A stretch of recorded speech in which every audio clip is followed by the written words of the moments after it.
ನಾರಾಯಣ ಖ್ಯಾತಿಯ ನಂದಿನಿ ಸೂಸೈಡ್. ಬೆಂಗಳೂರಿನ ಆರ್ಆರ್ ನಗರದಲ್ಲಿ ನೇಣಿಗೆ ಶರಣು.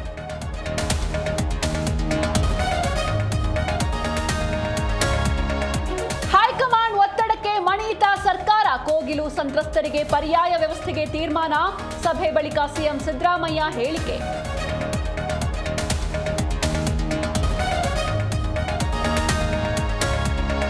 ಕೇರಳ ಮುಸ್ಲಿಮರ ಮೇಲೆ ಸರ್ಕಾರಕ್ಕೆ ಒಲವು. ಕಾಂಗ್ರೆಸ್ನಿಂದ ರಾಜ್ಯದ ಜನರಿಗೆ ಅನ್ಯಾಯ. ಹುಬ್ಬಳ್ಳಿಯಲ್ಲಿ ಅರವಿಂದ್ ಬೆಲ್ಲದ್ ವಾಗ್ದಾಳಿ.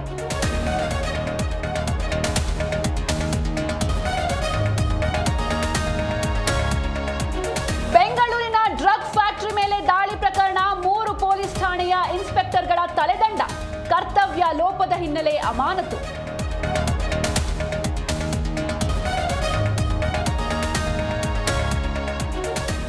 ಶಾಸಕ ಬಾಲಕೃಷ್ಣ ವಿರುದ್ಧ ಭೂ ಕಬಳಿಕೆ ಆರೋಪ. ಪ್ರಕರಣದ ತನಿಖೆಗೆ ಆಯುಕ್ತ ಕಟಾರಿಯಾ ಸೂಚನೆ.